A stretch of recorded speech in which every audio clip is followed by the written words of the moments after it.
Alex, I spent 3 hours yesterday trying to explain to my neighbor why I was hovering over a plastic box like it was a birthing suite. He thought I'd finally lost the few marbles I had left.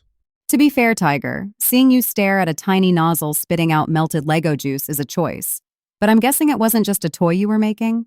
It was a custom offset jig for a router bit that hasn't existed since the Nixon administration. That's the thing about where we are in 2026. I can take a pinch of old school geometry, feed it into a Bamboo Lab machine, and suddenly I'm not scouring eBay for 6 weeks to find a part.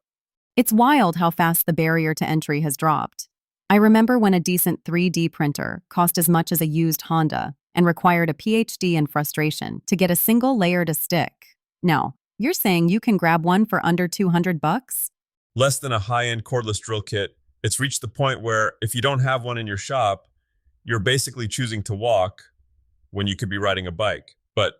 And there's always a but with me, when these things decide to throw a tantrum, it's not like fixing a leaky faucet.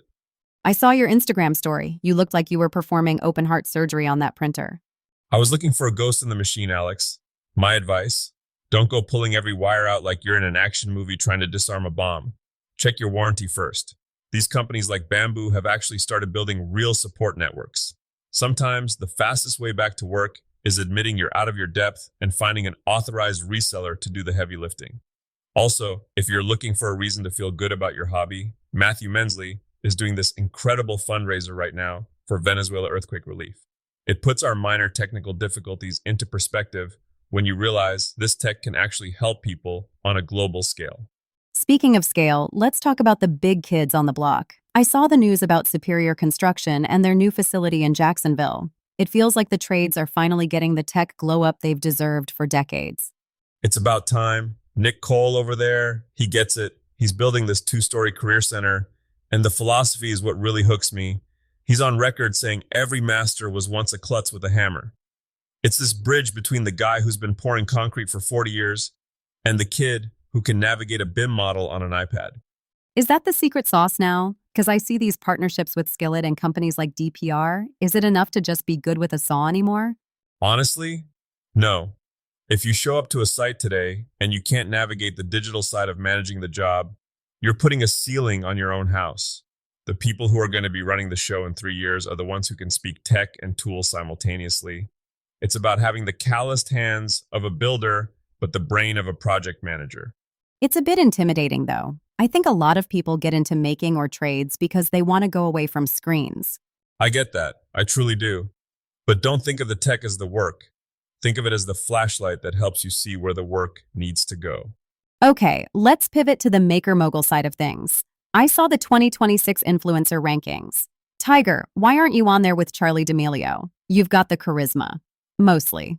Well, mainly because I don't look nearly as good in a choreographed dance video. But look at someone like Jack Morris. These top-tier creators aren't just showing a finished table. They're selling the personality of the wood and the struggle of the process. You mean the authentic maker vibe? Exactly. People don't just want to buy a piece of furniture. They want to know that you nearly lost a thumb making it. Don't actually lose a thumb, for the record. Bad for the brand. But people crave that human connection. 2026 is the year where the glossy look is dying. They want the sawdust in the lens. They want to see the moment you realize you cut the board 2 inches short and had to figure a way out of the mess. So, Les, look at this perfect thing I made and more. Here's why I was yelling at my workbench at 2 o'clock a.m. Precisely. If you're trying to build a business, show the sweat. The sweat is where the value lives. Let's talk weekend warriors. We've got some big trends hitting the DIY space. That karaoke bar makeover. I'm actually tempted. My neighbors would hate me, but the acoustic treatments were gorgeous. That wasn't just aesthetics, that was a masterclass in sound control. But what's really catching my eye is the linen gray kitchen trend. I'm seeing people ripping out white cabinets everywhere for this soft, muted gray. Is that something a weekend DIYer can actually pull off without it looking like, well, a DIY job? Yes, but only if they respect the gods of physics. I once watched a guy spend $4,000 on custom cabinets and then install them on a floor that was shaped like a bowl. By the time he got to the end, the doors wouldn't even hang on the hinges. I'm guessing he didn't use shims? Shims are cheap. Your sanity is expensive. Level is everything. If your base isn't perfect, your finish will be a disaster. It's the same with those granite wall reveals we've been seeing. That super installation technique people are buzzing about, it's 90% substrate preparation. If that wall isn't flat and reinforced, that expensive stone is just a very heavy ticking time bomb. So the takeaway for the weekend is spend 4 hours measuring and prepping, and maybe 1 hour actually putting the thing on the wall?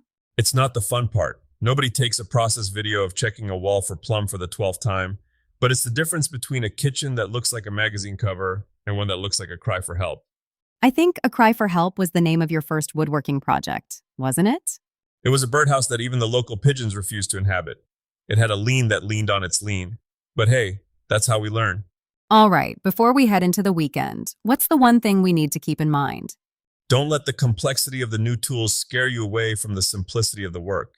Whether you're debugging a 3D printer or leveling a cabinet, the goal is the same.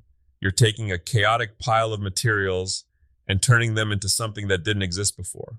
There's a certain kind of magic in that, even when it's frustrating, especially when it's frustrating. Well said. Go get your hands dirty, everyone. Catch you in the shop.